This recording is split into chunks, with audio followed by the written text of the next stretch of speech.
Walk into Amsterdam in the early 1600s and you would find a world electric with ambition. Narrow canals reflecting silver morning light, warehouses stacked with crates from faraway seas, and quaysides filled with dock workers who smelled of salt and sweat. The scent of spices traveled through the air. Pepper, cloves, nutmeg, cinnamon, so strong it clung to the wooden beams of merchant halls. This city was young, restless, and hungry, and within it, something unlike anything the world had seen before was about to take form. Not a kingdom, not an empire, but a corporation powerful enough to rival both. In 1602, the Dutch created the Verenigde Oost-Indische Compagnie, the VOC, known today as the Dutch East India Company. It would soon become one of the richest organizations in history, and also one of the most ruthless. It opened the world's first stock exchange, dominated global trade routes, and established colonies by force. It rose like fire, burned bright for nearly 2 centuries, and collapsed as dramatically as it had ascended. The VOC did not merely conduct business. It shaped the modern world. The birth of a corporate empire. Before the VOC existed, Dutch merchants were already sailing to Asia in pursuit of spices. At the time, Europe treated spices like treasure. A pinch of nutmeg could fetch the price of livestock. Cloves were worth more than gold by weight. Control the spice trade, and you controlled wealth on a scale unimaginable to ordinary citizens. Multiple independent Dutch trading groups began sending voyages to the East Indies. They competed aggressively, undercutting and sabotaging one another.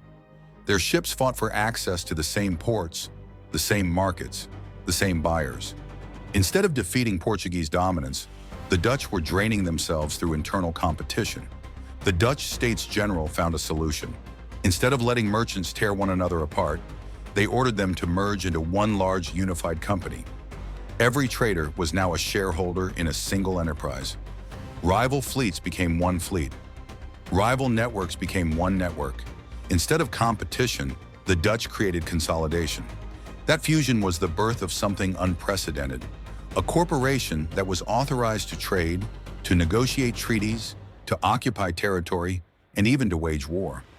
It was given the power of a sovereign state, but its objective was not governance or faith or glory. Its aim was profit. The VOC was capitalism forged into an instrument of global expansion. The VOC's powers were beyond anything seen before. When the company launched, it received a 21-year monopoly on Dutch trade east of the Cape of Good Hope. No Dutch ship could legally sail to Asia without its approval. This alone made the VOC extraordinary, but its privileges went far beyond trade. The company could build armies, fortify cities, and maintain naval fleets. It could establish colonies, imprison individuals, and carry out capital punishment. It could mint coins. It could govern subject peoples. In many ways, the VOC resembled a nation-state disguised as a business. Yet it was a business, and the world had never seen a business with such power. Thousands of investors contributed capital, funding voyages that could take years to complete. Their returns, sometimes immense, helped the Dutch Republic become one of the wealthiest societies in Europe. Amsterdam's stock exchange, built to trade VOC shares, became the foundation for the global financial system we recognize today. Everything from modern multinational corporations to public stock markets can trace roots back to this Dutch invention: spices, silver, and the machinery of empire.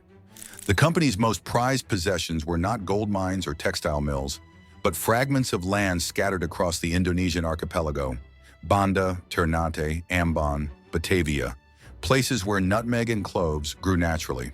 To control spices, the VOC worked relentlessly to eliminate competition. That objective eventually led to violence on a scale rarely mentioned in common history books.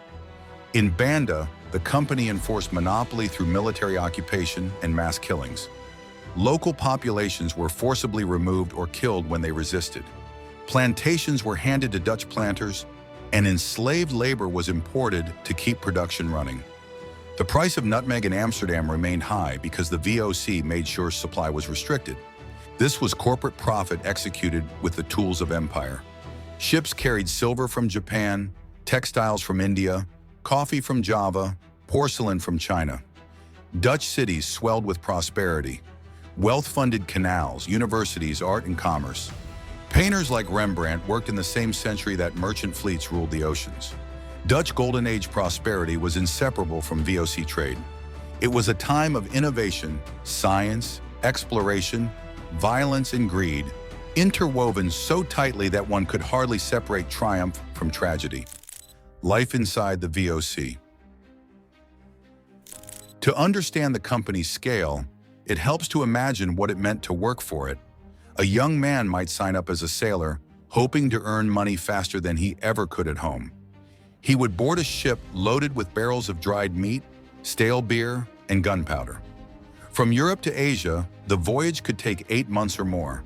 Storms would batter sails, water supplies would foul with rot, and disease often claimed more lives than warfare.